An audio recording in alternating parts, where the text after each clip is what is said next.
So I'm currently struggling being back at work when my desire is to just be a stay-at-home mom and the best wife that I can be.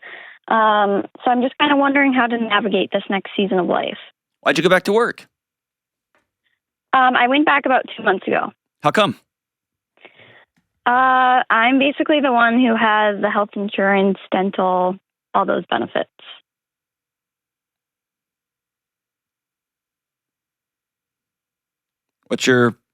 Are you married? I am, yes. What's your partner do? He is a sales rep for, he does rust proofing on vehicles and helps the sales guys sell their product. Okay. What's he make a year? Last year he made about 180. Okay. So y'all can afford health insurance if you wanted it, right? Yes. Okay.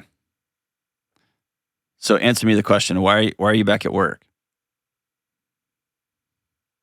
Basically to help provide for the lifestyle we enjoy. There you go. Mm-hmm. So it feels so cruel and soulless, right? When I ask it like this. Mm-hmm. What do you want more? The Tahoe and the jet skis, or do you want to be holding your babies? Holding my baby.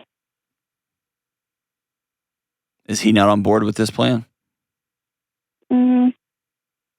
He sees it more when there's more than one kid in the picture. I feel like you're holding back a little bit. Yeah. I think he says it, but I don't know that he is on board. He grew up pretty comfortable. He makes $180,000 a year. Y'all are going to make it. Yeah. Yeah, I think it's getting him on board, and that's the part of me that I don't ever want to resent him. You're really close already. Yeah. And he's the best husband and dad. So are you not telling? Well, there's two things, or one big thing. Either that statement isn't true, it's something you just keep repeating to yourself. Because if he made $35,000 and he was in grad school and he was driving Uber in the morning and you had to go back to work because y'all have to eat. Because apartment rent is insane and house rent is insane, and buying a house, God help anybody trying to do that, right? Yeah. If that was the case, I would exhale with you and say, y'all are in a rough season and I hate it for you. And I would say he's an amazing dad and husband trying to grind it out and make it work. He makes $180,000, by the way, in a field where he is hustling and scratching and clawing, right? Yeah. He's not sitting at a desk just getting a salary. He's busting it out there, which tells me he's a hard worker and he'll go get stuff done when he needs to, right? Yes. Okay. So either he's the best husband and father and you haven't been fully honest with him about how much your job is killing you, or he's not the best husband and father. He's a pretty selfish guy who doesn't care that his wife is withering away in her own home because he wants his new Tahoe and he wants his jet skis. Yeah. One of those two things is true. I do believe he's an amazing husband and father. I do think he has, and this is something we've always talked about, he has selfish tendencies for sure, as far as nice things. And he's in a job where he's the only sales guy at the company. And if he were to lose an account, like his income isn't always, like he can't be promised that this next year he'll make the same amount of money if he were to lose an account. Okay. So basically he's using his wife as his insurance plan or his fallback plan. Kind of what it feels like, yeah. Yeah, that's not a good way to quote unquote use your wife. No. If y'all both agree for a season, my job's pretty precarious. I need you to pick up some work so that we can, or go back and get a full-time job so we can make sure at least we have health insurance for this little baby and all. I get that. But is that selfish of me? To want to be a stay-at-home mom? God, no. No. I just feel like anyone I talk to about it, especially his family, they just kind of tell me that's not practical and they don't know how we'd make ends meet. And you we're make both, 108. Let's say his salary got cut in half. You'd make $90,000. yeah, That's not what it was 5 years ago or 10 years ago, but you're still not starving. Y'all are doing just fine. yeah.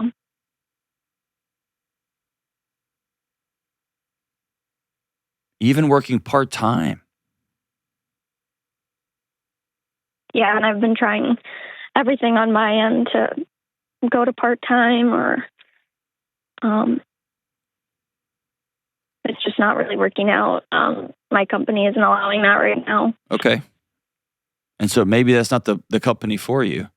And that's okay. That's a conversation for a future thing. But the deeper thing here is I don't think you're struggling with going back to work with a new baby. I think the baby exposed you're living with a provider, but a very selfish man. And you've probably always known that a little bit, but you could navigate it. And now that you have a kid, you can't navigate it anymore. Yeah. And what in the world? He's allowing his family to speak in on his behalf. They don't get to do that. They don't get a vote. Yeah. You know I think we both come from a divorce household, and both my family and his family have said they know that financial struggles can really affect a marriage. And so I think that's the selfish part of me that I know he does. Like, to me, $180,000 is a lot of money. I know there's sacrifices we would have to make as far as, maybe we can't go out on a trip as often as we'd like, or... That's not a sacrifice. Yeah. That's not. A sacrifice is when a dad doesn't eat dinner. A sacrifice is when a mom and dad say, in this season, we have 3 kids under the age of 4. We will never go to a restaurant for a calendar year because we simply cannot afford it. I'm going to take the bus. I'm going to get a ride to work. I'm going to make this full-time sales job, and at night, I'm going to go to night school so that I'm not beholden to, if one account goes away, we starve. That's a sacrifice. Not going on a 3rd vacation is not a sacrifice.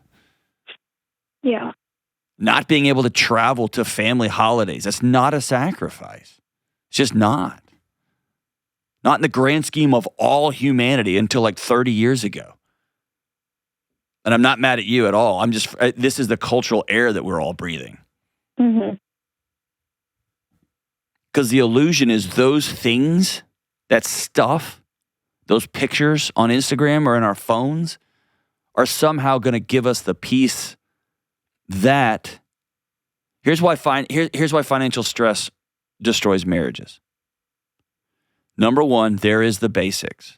If you're hungry, you don't make good choices. If you're scared to death at work, you don't make good choices. If you don't have a car or you're cold because you don't have any heat, totally get it. Abject poverty is very tough, right?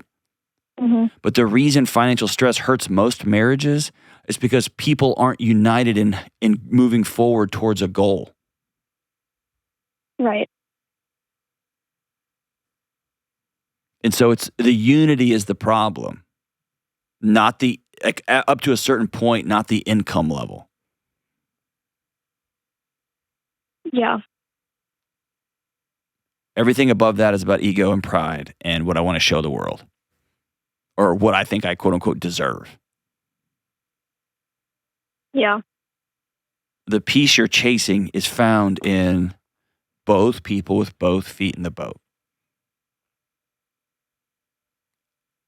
Are you scared that if you tell him the truth about how you feel, you're going to end up like both of y'all's families? A little bit. Okay. Like, I don't think he'd ever leave me or anything like that. You think he's going to resent you? Yeah. Okay. So you'll have a resentment collision in slow motion happening right in front of me. And it doesn't make you unique. Every marriage I know has multiple seasons of this. But somebody has to stop and put it on the table. Like this. I can't breathe in my own house. Every morning I hand this kid off to go sit in some dead-eyed office to make money for somebody else. I can't. It's not about being the best mom and wife. I mean, that's a performance thing. This is about, I'm starting to hate breathing in my own skin. I don't like the life. The thought of somebody else raising my kid. Yeah, I hate it. And so I want us to put on paper a 4-month plan for me to stay home. What must be true? A 6-month plan. In 6 months, I'm out. So what subscriptions do we have to cut? What cars do we have to sell? What credit cards do we have to pay off? What house do we have to downsize? What vacations are we going to cancel?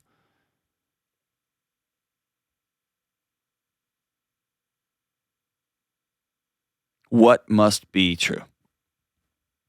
And put on the table. I don't want to resent you. I love you too much. And by saying this stuff out loud, I'm terrified that you're going to resent me and not love me or this kid. Put it on the table. And I've told him I'm scared of resenting him, and that's he gets very sad when I say that as well, and he doesn't want that either. Okay. So I just feel like we're in this revolving door of... Yep, somebody's got to break the loop. Yeah. Somebody's got to break the loop. And I get, dude, I don't want to badmouth the guy. Sounds like he's working hard. But it sounds like he's trapped too, and this is what I didn't have this life growing up. I'm going to make this life, period. Yeah. And I think the challenge is for two people at this point in a marriage, both of you come from broken home, from divorced homes, right? From a mess, and you're trying to create something new, and you both go in with a picture of what that looks like. That's well and good, and that helps you survive. Now you have a kid. Now you got to both say, okay, what is our picture going to be? Let's co-create it together. Yeah. How can I approach him without feeling selfish for leaving work? Or like when he says life is expensive. Well, there's two ways. One, feel what you're going to feel. Your body's going to try to protect you any way you can. And many young girls who come from divorced homes, their job was to keep the emotional lights on in the house. Mm-hmm. That can't be your job anymore. You'll have to both do that.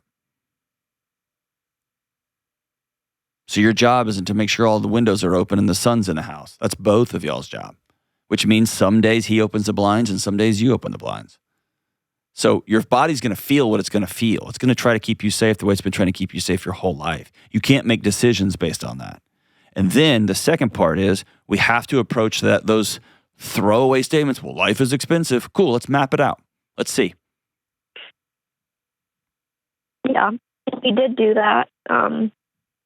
He did sit down and go through everything, and all said and done with everything, and he included if, we were to pay for insurance and all of that, and it was like we had about $900 left over.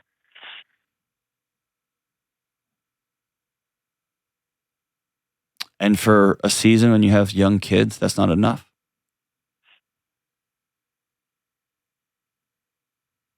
I don't know. I'm asking you. It's $10,000 extra a year. No. No, it's not. It's more than that. No, it's about $10,000 a year. I think for the season it would be worth being home with my kids. I 100% agree with you. And I'm just afraid we don't have the same values in that. Okay. That's where you have to go. Because couples can be all over the place when it comes to beliefs. They can be all over the place when it comes to desires. They got to be unified on those central values. And central values are things like, I want peace in this house. Or central values are,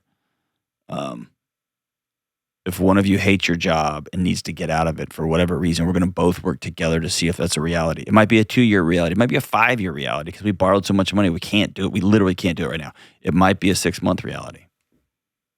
900 quote unquote extra dollars, if you're smart, or not smart, I didn't say that right. If you are savvy, can become $1,200. And that's you're assuming he might lose an account, but he might gain an account. And if he's a great, scrappy, go-get-him salesman, he needs to find another job that's not so precarious that one account, the whole world goes away. He can go use those talents. Everybody, the world spins around salesmen. He can go find other sales jobs that will pay him a considerable amount of money. Everybody's looking for a good salesman. Everybody.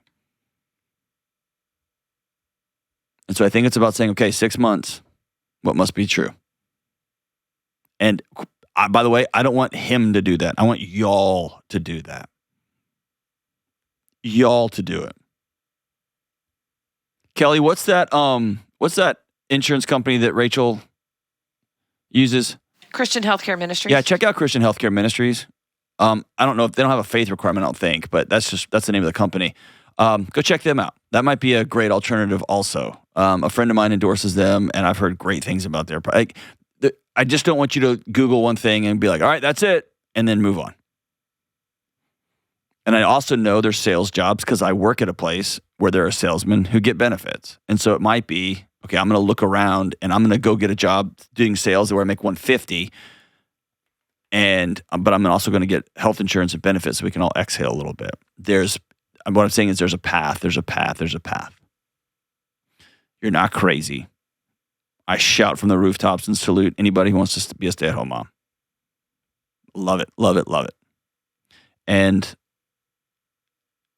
you're headed towards a slow-moving resentment wreck. And so, yeah, I think it's saying I tried it for 2 months. I tried it for 4 months, however long you've tried it. I'm going to have to make a change. Feel like, oh my gosh, I feel this, I feel that, I feel guilty, I feel whatever. Exhale, and then go do the next right thing for your family together.